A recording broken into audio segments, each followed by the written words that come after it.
In this game, greatness is measured by the moments that defy the odds. The crack of the bat, the roar of the bleachers, and the rare perfect sequence of excellence. From the first pitch to the final out, we aren't just watching the game, we're breaking it down.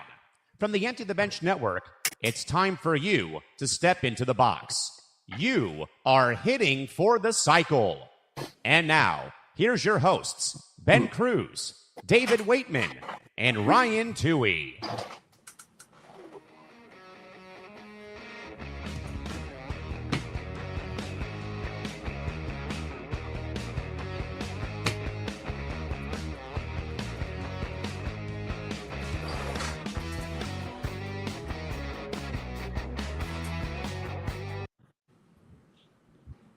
All right, and welcome to episode 7, Hitting for the Cycle, Week 7 of Hitting for the Cycle. I'm your host, Mike Cruz, alongside my co-host for today, David Waitman. Nate Miller should be on his way. We're trying to figure out what's there. And Ryan is out for this week. Just wanted to congratulate really quickly because I know obviously Ryan, of course, is going through kind of something different in terms of his job. And very, very happy for him. But we obviously would still, of course, want to still have him for the program down the road. So he obviously started his first week this week. So definitely we will kind of see in terms of if this time frame, David, is probably going to be this same time frame. We were kind of having phone tag off the air in terms of the show would be now or later tonight. But so for people that are watching, to kind of keep an eye on that because a lot of us are kind of be all in different spots between work and everything like that. Kind of the typical life jazz stuff. All right. So before we get started, as usual, folks, make sure to follow us on Hitting for the Cycle. Make sure to subscribe to the Empty the Bench Network on YouTube. Also to follow across social media at Hitting for the Cycle at ETB Network. Also, make sure to follow me at bcruise90, follow Ryan at R297, follow David at Waitman Stats, and then Nate Miller at Nate_Miller Time. All right, David, really quickly, how are you doing before we get started for the show?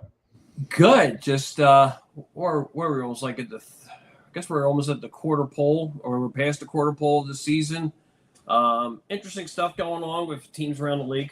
Some things have popped up in the past couple of days of injuries and some other stuff. And, curious to see how the rest of May goes for some of these teams. Now you guys start looking at not only who's a real contender and who's not, but then you also start looking at trade stuff now popping up, baby.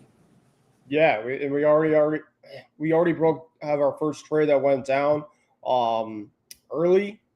This was actually hinted as a team in which potentially might be having some more potential moves on the way. And, of course, right. We'll talk about that throughout this program. Of course, we're going to go through our Week 7 recap in terms of our teams, around stuff around the league. A big prospect got called up from the Mets, and he had a phenomenal showing the other night, and we'll talk about that as well. And, of course, baseball potentially could be leading to a potential impending lockout for next year. But why there might be a specific report that might shed some light potentially on a new CBA. We will talk about that throughout the program. And, of course, finish off with our Who is Hot, Who is Not segment. All right, so we will first of all start with Week 7 recap. And since it's only just the two of us, David, I guess I'll just start now.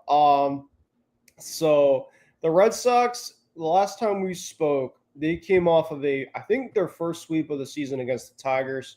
And, they obviously had to go back home and take on the Tampa Bay Rays. And I really wanted to talk about my experience because I was supposed to be at the game on Saturday.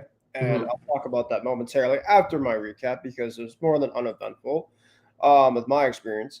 But, so the Red Sox, they went home to take on the Tampa Bay Rays for a 4-game set. Unfortunately, it was a 3-game set because there was a postponement on Saturday. But on Thursday against the Rays, wasn't really great. They were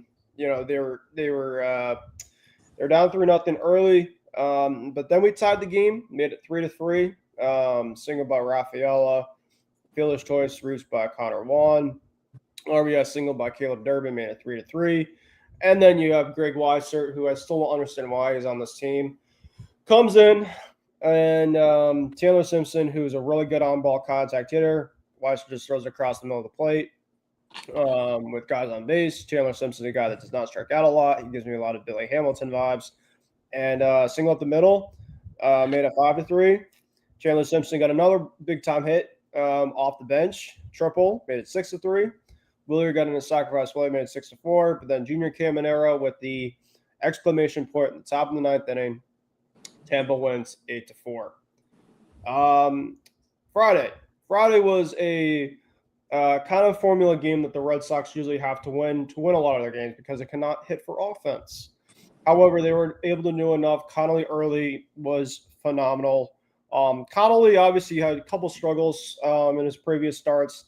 Not, of course, the start that he had on Friday, but the couple ones beforehand. But looks like he's back on track.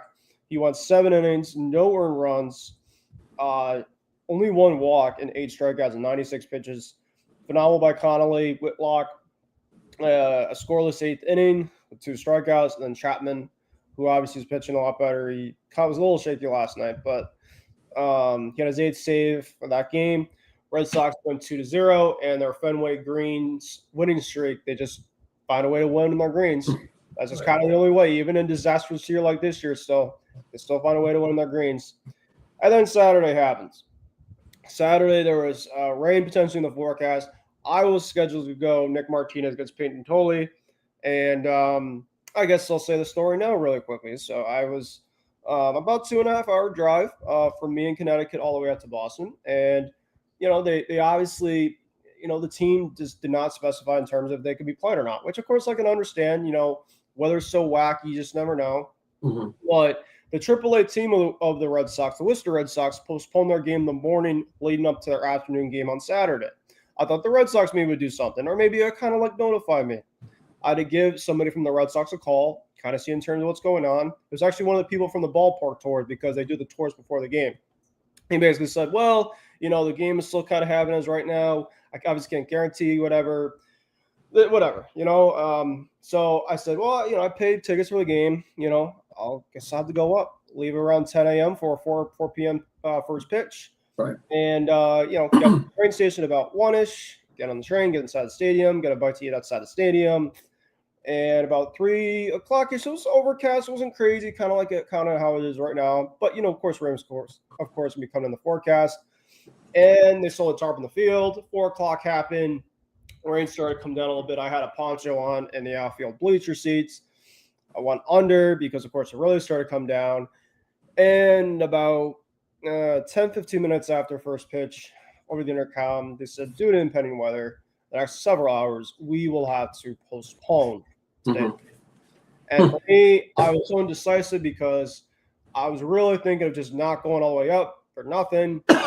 And since I already paid for the ticket, I made a tough choice, but I made the wrong choice, unfortunately. Right. And then I had to drive 2.5 hours back, and then I have some monsoon. So it was that was my day on Saturday. Mm. Hopefully the Red Sox can learn their lesson, though, and tell people that are actually driving from a decent distance, kind of notify what's going on in the morning. Even there might be just some weather report. I got nothing. I legitimately had to go inside the park to know. So that was my Saturday for you. Thank you, Red Sox. Thank you very, very much. Sunday happened on almost on Memorial Day. Memorial Day is next weekend. Mother's Day. And the Red Sox did not get their bats going like usual. Peyton Tolley, I thought, didn't pitch bad. He gave up a really Junior Caminero with a really impressive home run on a 0-2 breaking ball. But the offense couldn't do much against Nick Martinez. Red Sox was 4-1. They lose the series to Tampa Bay. And then we play your Phillies, David, for a 3-game set.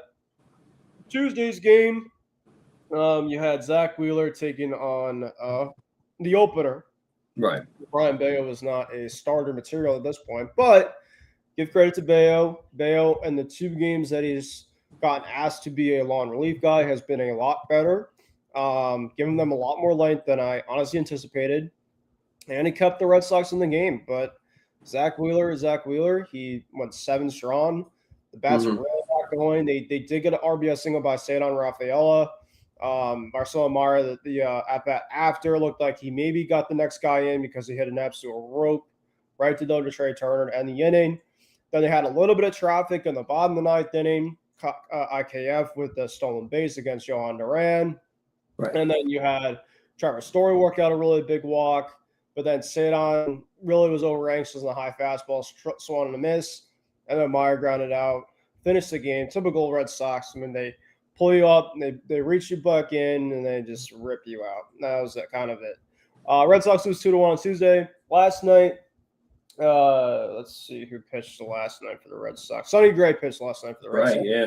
And Sonny pitched well. He's now had really 2 good outings since he came back from his injury that he suffered against Detroit. And, 6 innings, 2 hits, 1 run, 1 walk, 6 strikeouts. I mean, you sign up for that any day from Sonny. Wilson Contreras came back last night. He missed the game prior. Last night was his birthday. Unfortunately, he had nothing to show for it, going 0 for 4. William Abreu 3 for 4 on the night. Jarren Duran has really struggled. I don't know what's going on with him recently, but 184 average from Jarren in the leadoff spot cannot have that. Trevor Story, though, 2 for 3, including a homer. 3 homers now for Trevor. He's really going through a lot this year, but glad to see Trevor having a homer. And then Justin Slayton, who came back, big reinforcement for the pen. He has now pitched 2 scoreless innings, including his second one last night, going 1 scoreless. And then Garrett Whitlock, no scoreless. 9th, you go to Chapman.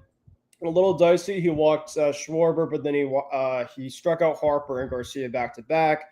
And then he walked Trey Turner, and it was double steals of 2nd and 3rd with a time run up. But thankfully, he struck out Alec Boehm to finish it off for the Red Sox.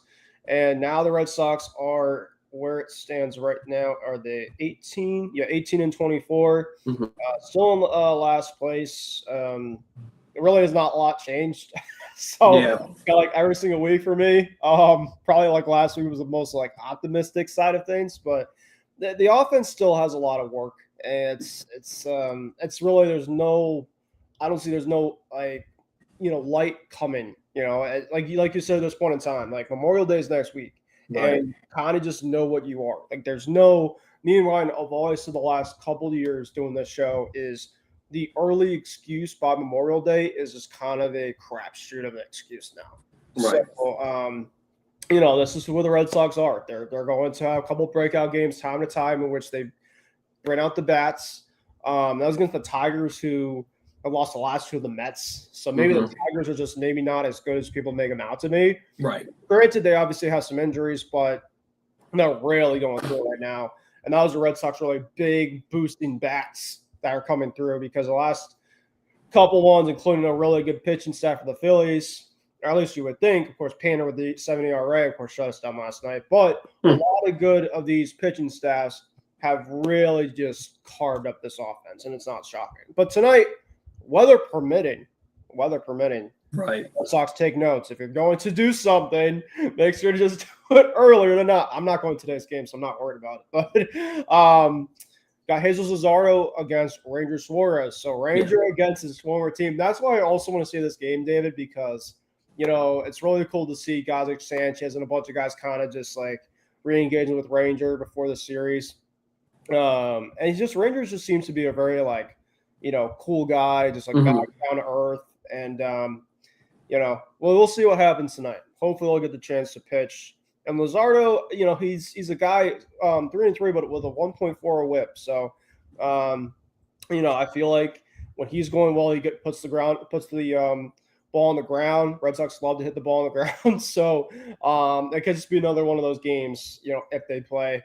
And then after, the Red Sox go on a road trip to Atlanta for 3. That will not be fun. Right. That would be honestly a miracle if they could pull any of those games out.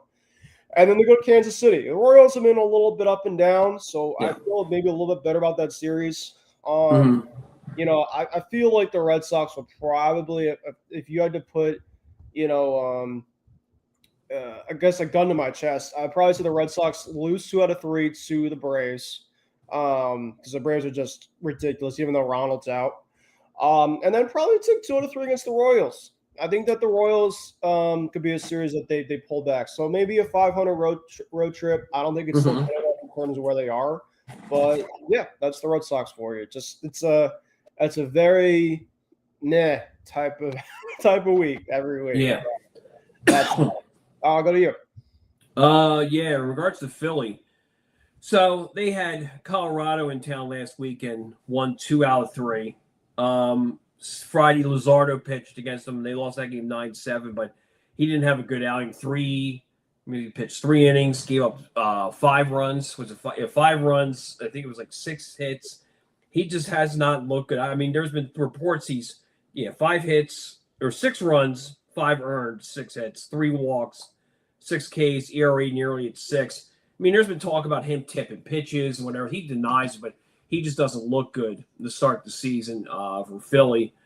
In the Saturday game, which I was at, they won 9-3. Nola pitched only 4. He was too many deep counts, but got help with 2 home runs from the unlikely source of Alec Boehm. I don't know where the hell that guy came from all of a sudden that night.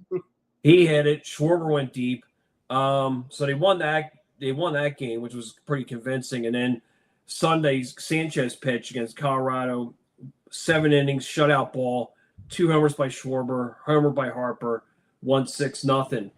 And then they were in Boston, like you said. The one thing I didn't see last night's game, but the 2 things I did notice about the Tuesday game for Wheeler. Number one, I'll say this. First of all, the Red Sox lineup is not that. I know they got some injury issues. I am not like blown away by the Red Sox. I just kind of go like it seems like the general manager and the ownership just went, we're going with kids this year. Yeah. Anthony Meyer, whatever. I was like, there's nothing where I go like this is a dangerous lineup. Like I look at Atlanta, you'll see him this weekend. That's a dangerous lineup. Hit the ball out of the ballpark, hit for this Boston team has kind of go little punch here, a little here. Got the homer last night, like you get that type of thing, but it's not like I go like, man, this guy's going to hit 35 homers this year, and this guy's going to hit 30. Yeah. So, but the 2 things I noticed about the game on Tuesday though was Wheeler, 3 innings. The first 3 innings he went through 16 pitches. It was like Boston was just like, give me the bat, I just want to swing, and then it was like 2 double plays, and it was. I know I said it was like, man, am I missing something with Boston, or is it like they didn't see something? I couldn't figure it all out.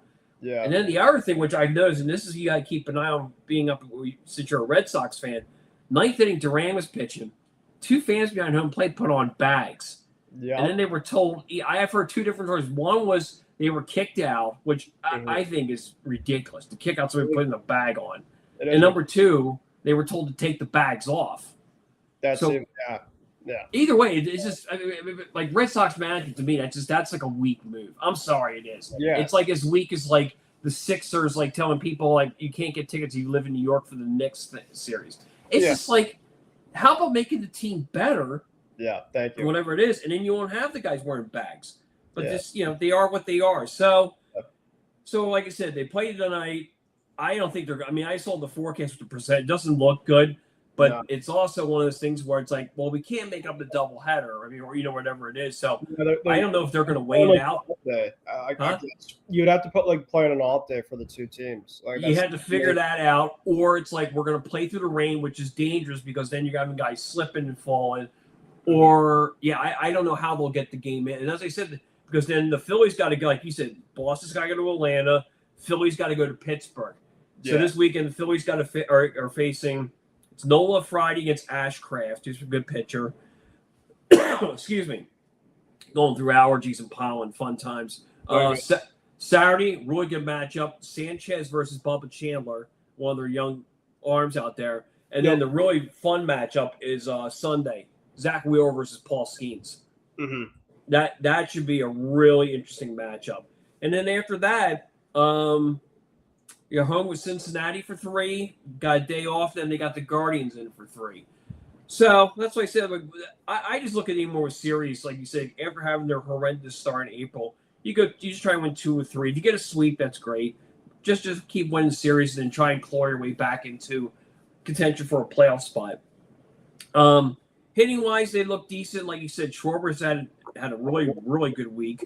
Boehm has had he's trying to get his average to 200, which is funny to say.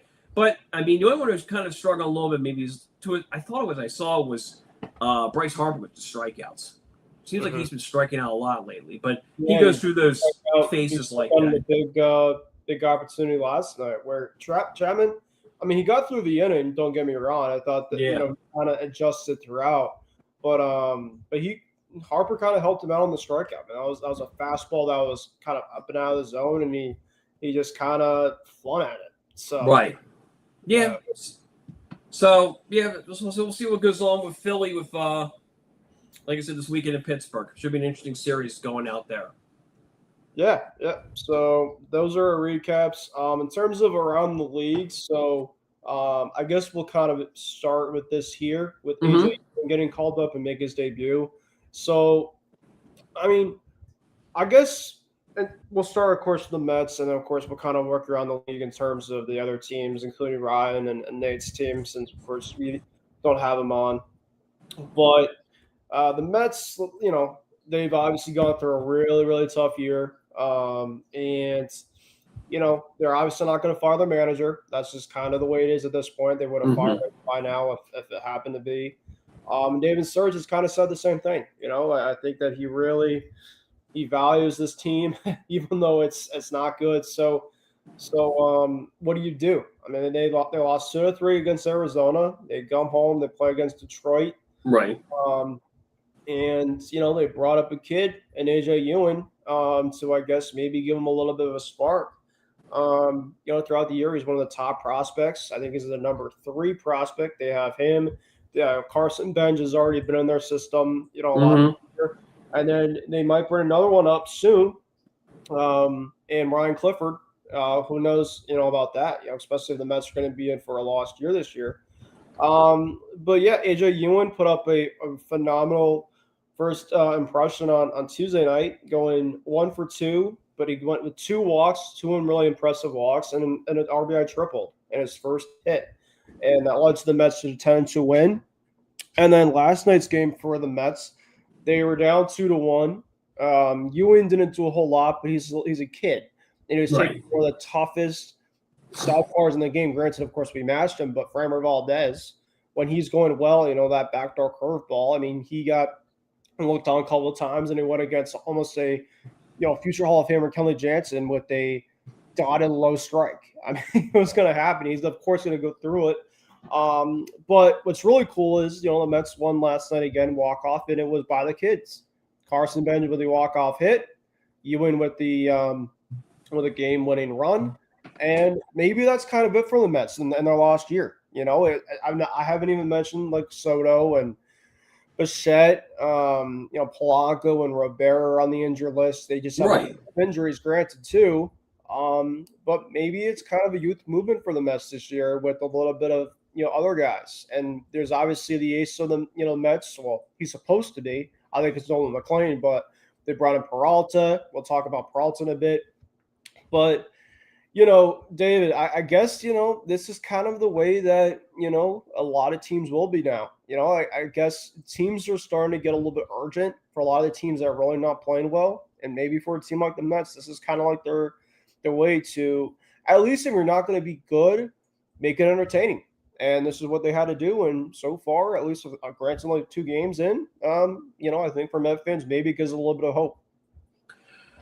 Well, you look at the Mets. Like, the thing is, like you said, like they have injury issues out the wazoo. We've had it with, if it isn't, like you said, Soto, it's somebody else, and it's Polanco. So right now it's Robert. Well, like you said, I mean, the guy who's up, Ewing, he's not a guy who's going to hit the ball out of the ballpark. I looked at his career minor league stats. I mean, I think his first year, or was it, 20, whatever it was, he had like 10 home runs. He's a guy, it's average, get on base, try and steal, get a walk.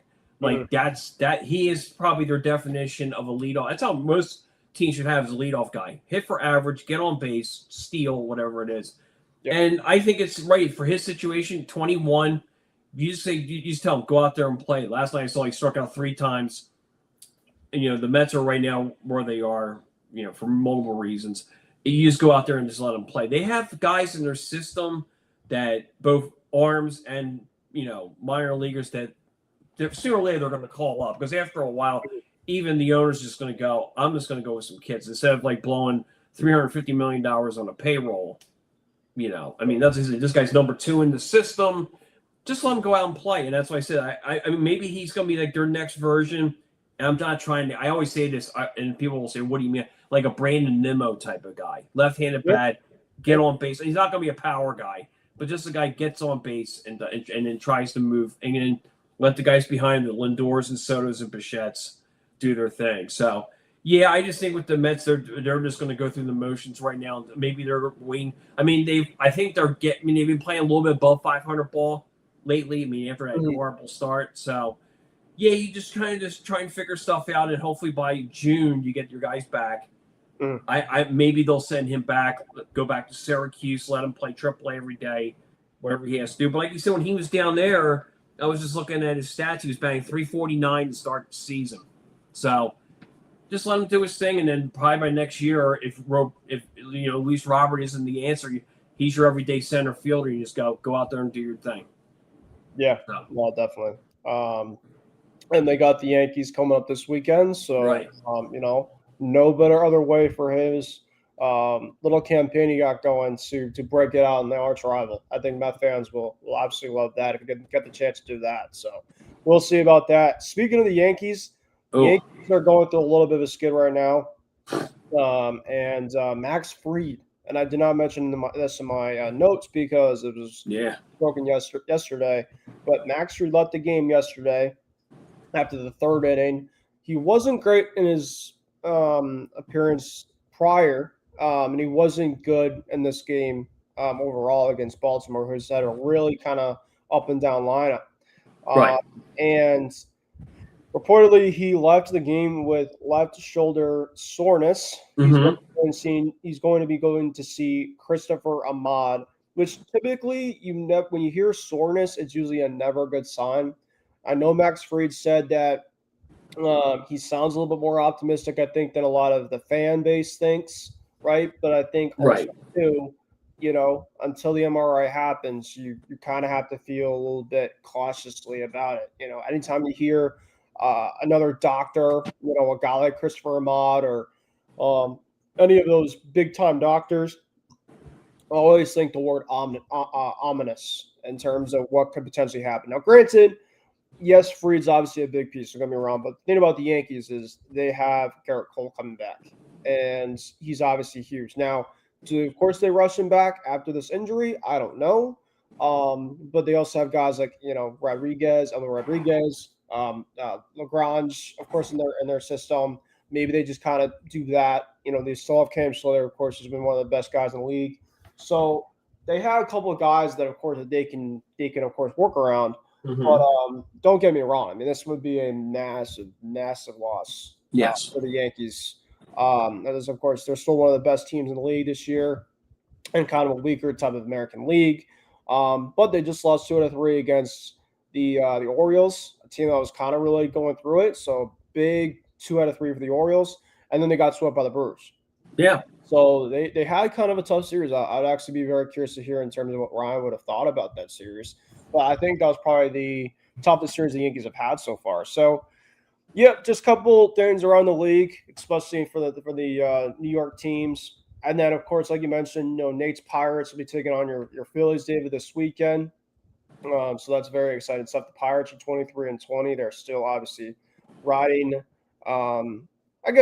just within the wave of that division.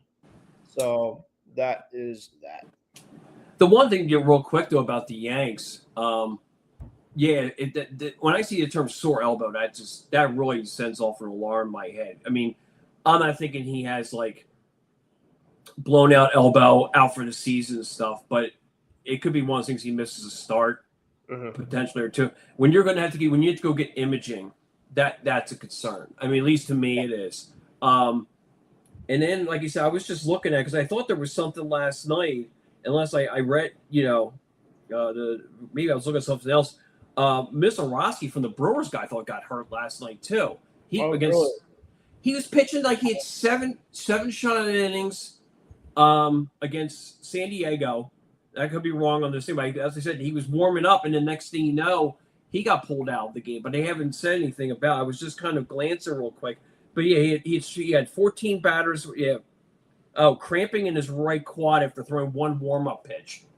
So I don't know if that's serious, but still, it's just like he got hurt and whatever else. But yeah, that thing with Fried, though, that to me, though, getting back to that's alarming, at least to me. Anything with elbows or like rotator cuffs with pitchers, and with trying to rush Cole back, you don't do that. You kind of just, I guess he'll be in Scranton right now.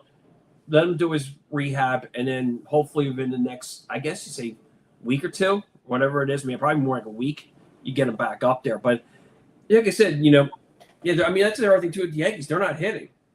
Some of this stuff. They did one hit yesterday. So we'll see what happens, like you said, with this weekend with the Mets. Yeah, we'll see what happens with the Mets. We, of course, will talk about more of the teams if we got a little more time later on in the program.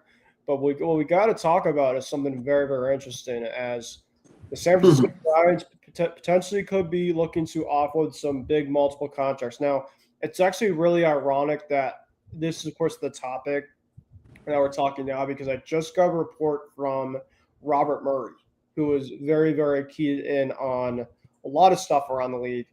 And he dropped something regarding this overall report that I think a lot of other insiders have regarding the Giants, as the Giants are one of the worst teams right now in baseball. They have been for a while, and they got a lot of big contracts, of course, that they might have to kind of wiggle around. And they already started to become a selling piece. They traded away their starting catcher, Patrick Bailey.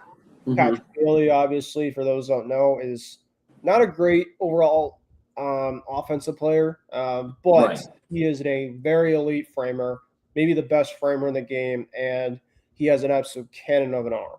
So the Guardians are obviously going to have a very good backstopper. I would hope he's not a backup for that team.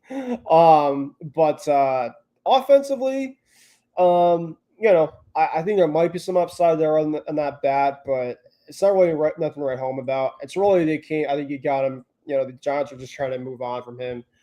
There's also reports that Bailey and ownership weren't looking at eye to eye, so they're kind of just looking to move on from that. But Robert Murray said this in an article, just reading this momentarily. So he said that despite trading Patrick Bailey to the Cleveland Guardians, the San Francisco Giants are not looking to further subtract from their major league roster. The Giants trading Bailey was an attempt to upgrade the offense. The Giants have zero internal conversations about trading star Rafael Devers, Matt Chapman, and or Willie Adames. They're optimistic about getting their star players back on track and turning their season around. Rafi, so far in May, have batting .351. Looks like with a .703 OPS, 3 homers and 7 RBIs so far in May. He had 2 hits last night, and they got shut out against the Dodgers, but Rafi had 2 of their hits, 2 for 4 last night. And Murray said this. He said if there's any contracts that were expiring that the Giants might be looking to sell, it'll be from their pitching side of things. Robbie Ray and Tyler Mahle were the two names that they mentioned, which, I definitely agree with him on that, to be honest. I think, listen, nobody wants to take on Jung-hoo Lee or Devers, and Devers just got there. Chapman, nobody's going to take that. And, I also just think that they're better hitters than what they've had been so far in baseball. I really do. Now, do I think that they're all going to be turning their seasons around? I don't know. But I do find it very, very fascinating that they even will consider to listen to it also. Well, with this whole thing with the Giants, first you start, I look at, well, first of all, their general manager, Zach Maniason, I think that's how you say his last name. His brother's the GM of the Angels, who's been there for 8-9 years. I don't think has never gotten him to a playoff. I don't think he's never gotten him to a playoff. He threw out the first pitch at the Angels home opener this year and got booed by the entire crowd because they want him out there so bad. I just don't think this guy is just a good GM. I point all these problems at him and Buster Posey. Yeah. Once again, we're talking about management. In regards to the contracts and everything else, by the way, also the other thing is the guy I picked for the Cy Young, Logan Webb's on the IL. He's got a knee issue. Yep. But the thing is, if you look at their roster, because I'm looking at it right now, I would think the only guy you could possibly trade. I mean, he's also a leadoff. He's hitting 260. Is Lee because he's got a okay contract. It's $80 million, I think, whatever is remaining. But the rest of them, like, who wants to pay that? Like, I mean, they were talking last night about scenarios about trading Devers, and I think like one of the top ones was the Padres, and I'm like, unless like you say we'll take on his thing and you get nothing in return, but like. Why would you even? I just think it's crazy to even. Division too. That just doesn't even seem more sensible. Like no, I read the Braves potentially maybe a place like that. Like which there's a lot of teams that will love Rafi's services. Don't get me wrong. Despite the slow start, he's still a very very good hitter, and I'll stand by that. But his contract, I'll keep it a buck, is brutal. I don't think there's going to be a lot of teams that want to bring in a guy that. I think he's very good offensively, but I think his defense is kind of, not great. It's fine, but he's been playing a lot of first base, a position that he's been trying to still get accustomed to on a yearly basis. I just don't think there's a lot of teams that are going to want to do that. Like you were just saying, the Braves. I guess if he would, I'm not saying the Braves are definitely going to get him, but if they do, he's their DH. You're not moving Matt Olson off of first base for sure. You're not moving Austin Riley off third base. So, yeah, I just think a lot of it was just talk. I think a lot of these teams are like, I'm not taking that contract of what's he got, like 200 million remaining still on it. And then the other ones you look at, Willie Adames, he's like 180. He was 182 million, whatever it was, and he's batting 222, and hasn't, like you said, it's just again bad contract. Chapman, 228 average. He's well over. I think he's 120 million remaining. So this is one of those teams, like you said, they're going to have to just eat it, deal with it, try and figure out what their offensive problems are. I don't know if these guys too have tuned out Vitello. Maybe it's because he was a college coach and we don't respect him or dig him and this and this and whatever else. I don't like you said, and he's not part of the problem too. It's just a team that was put badly together that's not producing, and like you said, it'll point at somebody, but really you should be pointing at the front office for just. I mean, it's been that way for a while, just like bad hires. Like they hired Gabe Kapler as their manager, and but Robbie Ray is like you said, you could get good value if you decide to trade him. You can get good value in return for him, but yeah, the rest of it, the other thing. And by the way, that thing with Patrick Bailey. That's the thing Cleveland loves. If you remember, their backup catcher was Austin. Was it Austin Hedges? I think that's his first name. Yep. Same thing. Good glove, terrible bat. So that's and he's also probably with Cleveland knowing how they like to spend or not, like their budget. He probably comes real cheap. Right. So. Yeah, definitely. So yeah, that's obviously a big thing that's going on right now with the Giants. Is they might be looking to move things, but. This report maybe says otherwise, and I definitely can see it. I think it'd be more of just the pitching side of things, if anything. Right. We'll see about that. Speaking of pitching, of course, we talked about the Mets earlier. The one of the teams that really is struggling with staying healthy. Yeah. Speaking of teams that of course are is the Chicago Cubs, and the Chicago Cubs. Yeah, I know they obviously lost their last 4 games now. Braves. Well, a couple of them against the Braves, I know that, but for the most part, their team has been really, really solid. Offensively, they've been really, really good. Of course, the managing's been good, but they might need some help reinforcements in their pitching side of things. I mean, Shota obviously has been fine. Justin Steele has still been hurt. It's been a while since he's been pitching, and they have Matthew Boyd, but he's been hurt as well. So they don't have a lot. Right now that's been consistent, and there was a report from Bruce Levine, who is on the Chicago. I think he's on the Tribune. I'm pretty sure. Right. And he said that the Cubs might be pursuing Freddie Peralta at the trade deadline. Now, I don't know how much of this overall report is just kind of just him just kind of spewing it, kind of just like, well, this could be potentially a guy, or if there is actually some stuff to it. This was from 5 days ago. According to industry sources, the Cubs are one of the teams that have talked about acquiring Freddie Peralta. June 1st is a target time for the Mets to get either back in the race. It's interesting you said June 1st, but I guess I can kind of see that as well too. Right. And because Freddie will also be a free agent soon as well. And another thing about the reason why the Cubs might be a potential place is the relationship already from him and Craig Counsell, who of course were together in Milwaukee. Right. So I definitely could see this work. I think he's a good arm for the Cubs. I think Freddie is a very solid pitcher, but I don't think he's an ace. If that makes sense. I think he's kind of in that number two, like quality of an arm. Like I think he's just like you can kind of put him in. He hasn't really gone deep a lot with the Mets this year in terms of innings. He had 6 innings last start, but nothing's past that. So I think for the Mets side of things, they're kind of a little bit underwhelming for an overall guy that they brought in to really be an absolute horse. And he's been fine, but I think, they probably expect a little bit more out of him. But if the Cubs got a guy like this, David, I do think that it would give him a big boost for a rotation that is going through a lot right now injury-wise. Well, isn't Matthew Boyd the one who went on the IL for getting injured playing with his kids? I don't know. That I believe he's the one. There was a story he was already heard, and he was, I guess, I don't know how old his kids are. I would assume they're probably under 10, whatever it was. I don't think he was like a roughhouse. He was just playing, and he sat down, and I think he injured his meniscus playing with his kids and went back on the IL.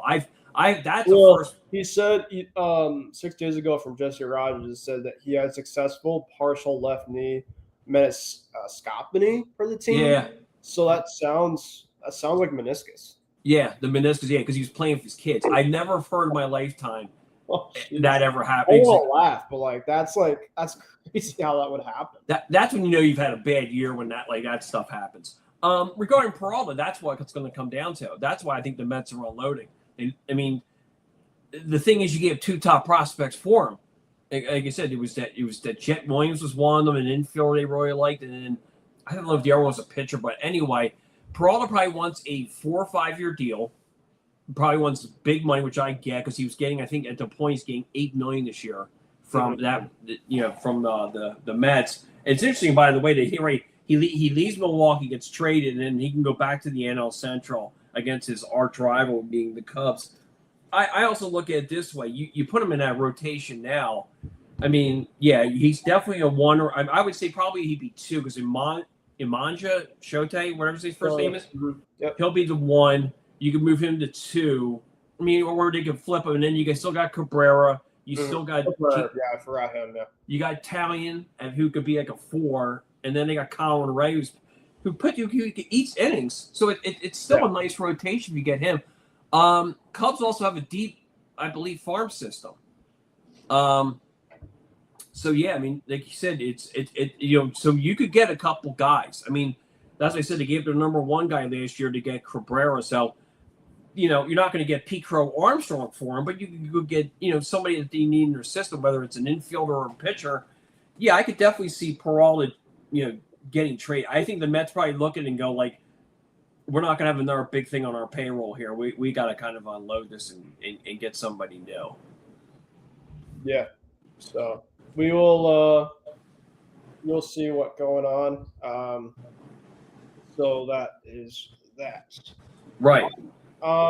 We talk about in terms of we haven't really talked much about this recently in the last couple of weeks, and thankfully we haven't because I think we'll be talking a lot about this in the off season. Right. Jeff Passan, of course, put this out a couple of days ago on a tweet, so I think it's well worth to kind of talk about it a little bit here on the show. And that is regarding, of course, the owners and players starting to begin their CBA negotiations this week, potentially for the impending potential lockout coming for the offseason. Looking at this report on ESPN, and it said the absolute following. The next round of MLB labor negotiations officially begin Tuesday with the league and the MLB Players Association's exchanging opening presentations more than 6 months before the December 1st, mark that on your calendar, folks, expiration date of the CBA, the current collective bargaining agreement. Though the initial meeting between the MLB and PA is unlikely to lead to a new CBA in the immediate future, it is the first step in a long labor battle ahead of this 2027 season heading in for the balance.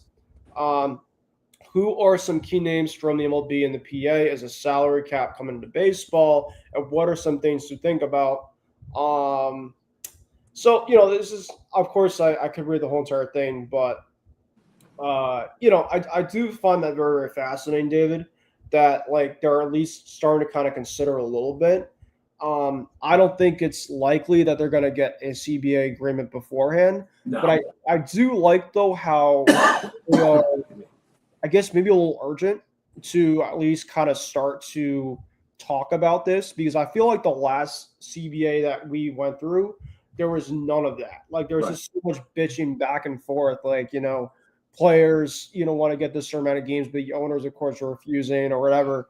And so I do kind of like that. And maybe it's the fact is, like, the players really brought to the table in terms of their frustration a couple of years ago that they had on the CBA beforehand. And I bet that the PA feels pressured to put on the owners as much as possible for this one, because they want to play baseball. They, of course, are getting paid as much as they can. They don't want to go through something like this again. So if it means that, they take on a salary cap, whether it means that they only play half a season, I think they want to find any way possible. And now, no Tony Clark there as well for the ownership side of things. I think that it's a very, very interesting thing to kind of lead to what leads to this next overall thing. But I do think that just starting to at least negotiate a little bit and talk now, which, it is May and the CBA expires in December. I think this is at least a little bit of, okay, maybe there might be something here that maybe the fans of baseball maybe are thinking otherwise. And that's maybe just a little bit of, all right, we'll see what happens. Yeah, I felt like it was more of like, here's what we're proposing, here's what you're proposing. It's almost like we want to see if you write the word salary cap on there, which it won't be. You'll just hear the terms like, ceiling and top, floor type, all that type of stuff. I think it's good that they're, excuse me, like I said, this pollen's killing me. I like that they're talking. Will they talk during the All-Star break? That'd be an interesting thing, or they just kind of whatever. I still think there's going to be a lockout. I think it's once especially kicks in, I think it's going to get ugly. I guess I hope I'm wrong. Yeah. I've been quoted as saying I still don't think they're playing in 27 at all. I think the whole season will be done. Like I said, they got a lot of issues besides, of course, the ceiling in terms, like you said, the salary cap. They got streaming issues. They got money issues. Just the whole thing. But at least it's good they're talking. I just, like you said, I just gonna be curious to see if there's any sort of breakthrough. I like to know from the players, like, what do you want to see from the owners that you go, okay, we're really now interested in getting a deal done here? Or is, like you said, is it just one thing you just go, keep everything the same, which it won't happen because, the teams like, the Dodgers and et cetera will just continue doing what they're doing and they won't fix the ones that are at the bottom. My thing I want to see more than anything else are the bottom teams spend.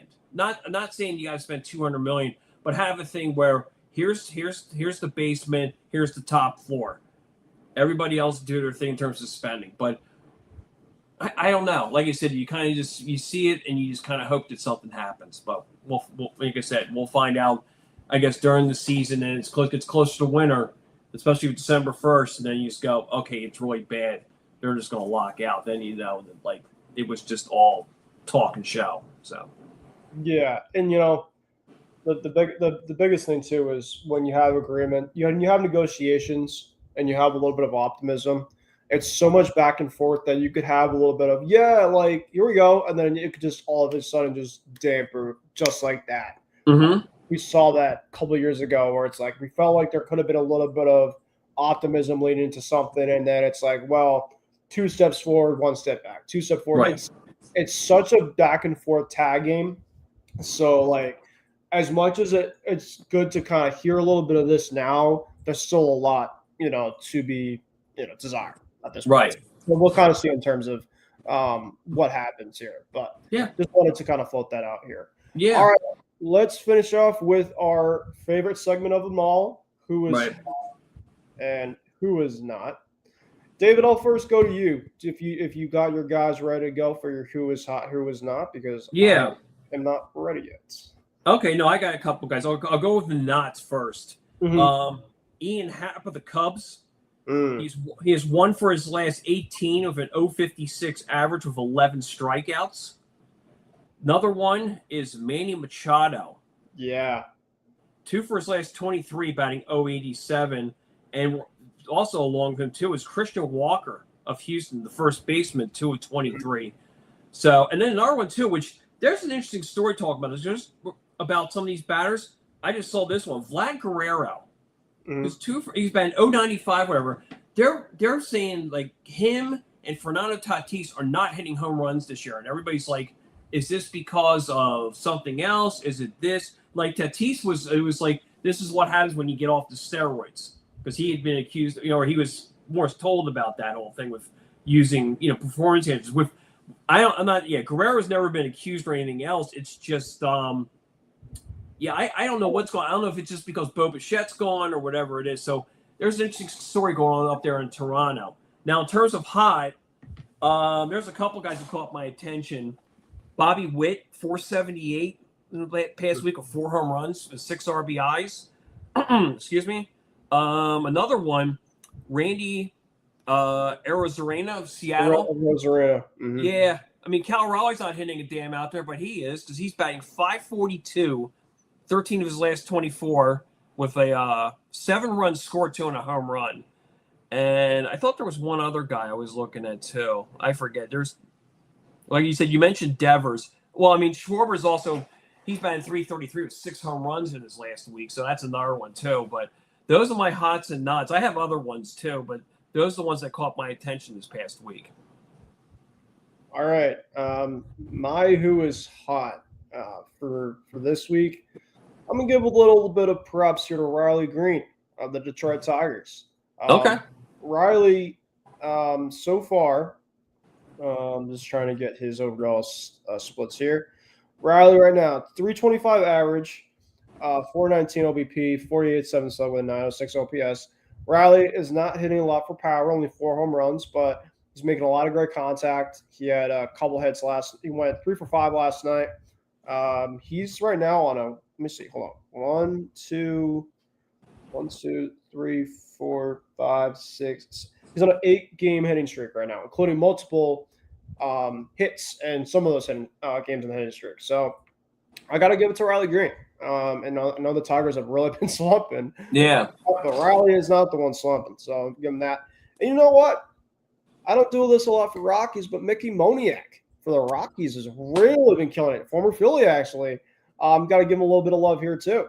Mickey is hitting 315 average, a 693 slug, and 1,051 OPS. Mickey Moniak, David, 2 years ago was at a 646 OPS. So, I mean, I know, granted, it's only 2 months, but I don't think anybody saw this coming. I don't think anybody did. Well, he had a career tour when he went there. But how funny is that story that the guy was the former overall #1 pick of the Phillies, bombed with the Phillies, bombed with the Angels, now could be an all-star with the Rockies, and he's playing in Philly. If that isn't a story during an all-star break, I don't know what is. Yeah, sometimes just some guys are just not made for the big market, and I think the Rockies just kind of said, listen, we got to bring guys in to take a chance on, and glad for Mickey to do it. I'm nothing against him at all, and No, good for him. My who is not. Let's go through. I was actually looking at a couple guys. So bear with me for a quick second. Oh, here we go. Geraldo Perdomo is one of my who is not. 218 average, 2 homers, 12 RBIs, and a 691 OPS. This guy is just not doing anything right now. He's been brutal. And my other who is not has been Austin Riley. Austin Riley, 216 average. He's had 6 homers, 25 RBIs with a 655 OPS. So, just brutal stuff there for those 2 guys for this week. But that's that. So, yep, that's going to do it for another episode of Hitting for the Cycle. Make sure to follow us on all of our socials as usual.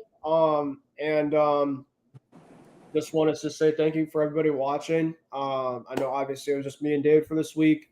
Unfortunately, Nate went down with a sickness from this morning, so hopefully Nate feels better, feels okay. Want to wish him well, and Ryan, of course, obviously wishing him well for his, of course, first week for his big new gig.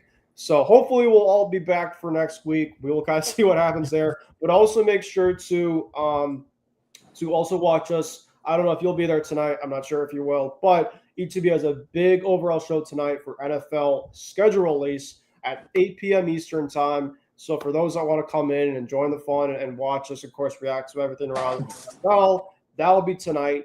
I'll be there, so this should be a lot of fun. But in terms of our show for next week, we'll keep you guys on the loop because it might be more kind of towards nights. We don't know. We will see. But until then, thank you guys for watching week 7, episode 7, right around there of Hitting for the Cycle. Enjoy your weekend, and you guys have a great day. We will see you guys next week.